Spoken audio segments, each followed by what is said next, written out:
What's up, y'all? It's Coco. Welcome back. Got another video for you guys. Today on the bench we have the Casio CTK-491. I showed you guys in a short, maybe some months ago, of this keyboard that I said it had a ghost in it because it would just play randomly. Like, I'd have it on, didn't even touch a key, and it would start randomly playing keys. Also, I noticed that even if I let me get my glove on, y'all. Even if I like mess around down here, some of the keys will work, some of them don't. I'm going to power it up real quick so you guys can see what I'm talking about. So we got power there.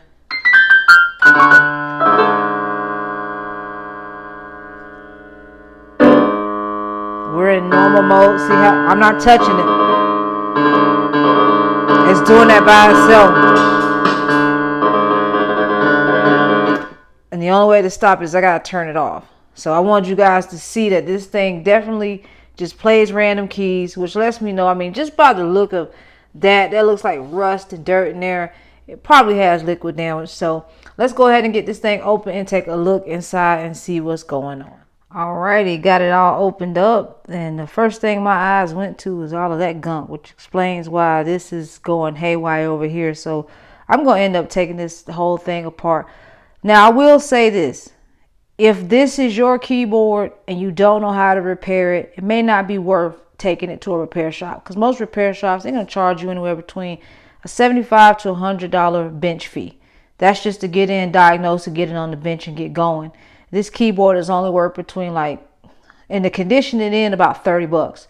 But you can say anywhere between 40 to 60 on a good day. So it really doesn't make sense. But I like to still show you guys how you can repair this stuff or how to get in here. That way, if you do have some skills or you want to attempt to do it yourself, you can. But always know that when you're working on this stuff, if you don't know what you're doing, just leave it alone. You know what I'm saying? If you are trying to become a tech, this is how you learn. This is how you get better. But, you know, do it at your own risk. I ain't going to be held responsible for none of that. So anyways, let's go ahead and I'm going to go ahead and start taking all these keys out. The board looks fine. I'm going to definitely clean up all of this gunk and stuff like that. But the board itself looks fine. I'll do some cleaning and wiping and stuff, get the speakers clean. But right now we need to focus in on these keys and get them all out of here. So I pulled all those nasty, gunky ass, dusty ass, crusty ass keys out.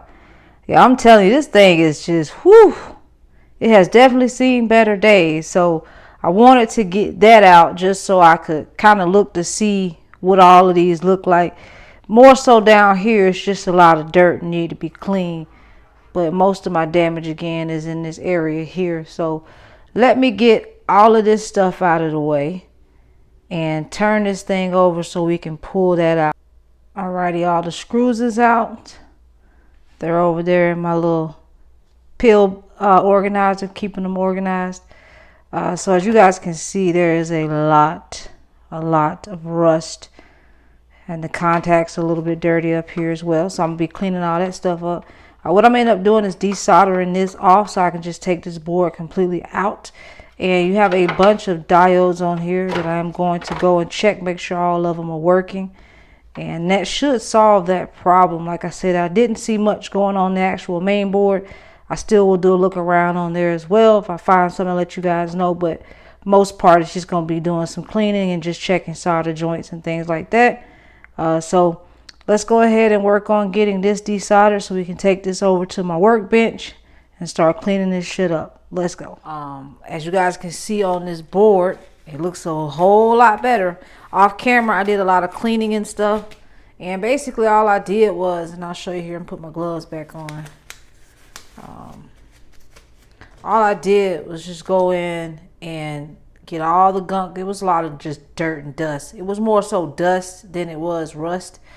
And I actually desoldered all of this. Got rid of all the old solder and reflowed new solder on there.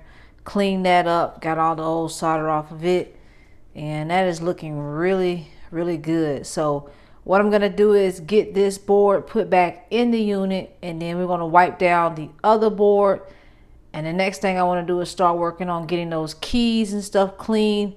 The next phase of it is just really cleaning. So just a friendly reminder, you definitely want to invest in some white lithium grease. You can get this from Home Depot for about $8 because you're going to need to put that on where all the keys sit. I've gone in there and spread it all out. Definitely want to have gloves. You don't want to get this stuff all on your hands. And then I'm going to also put some on the keys. That's going to make sure that when you press down, you're getting a nice press on there. So by the time I come back, I'm going to have everything put together and then we'll test it out. Okay, guys, so got the keyboard fully back together. I still have a few screws on the back to put in, but I have it screwed in enough where we can at least power it on and the screen will display. We're going to be in normal mode. Let's just make sure.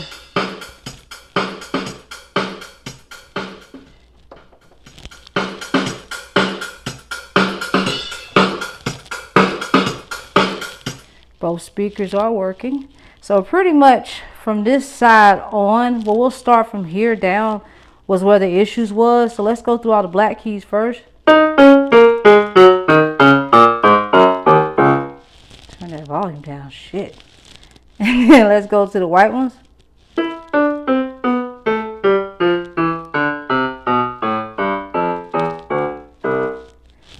Looks like to me we got it all back working. It's not ghosting. It's not acting crazy. You guys know in the beginning when we messed around with it, it was going haywire. So another keyboard saved out of the landfills, out of the shredders. If you like this kind of content, make sure you give it a thumbs up. Go ahead and hit that subscribe button. I'll catch y'all on the next one. Till next time, peace.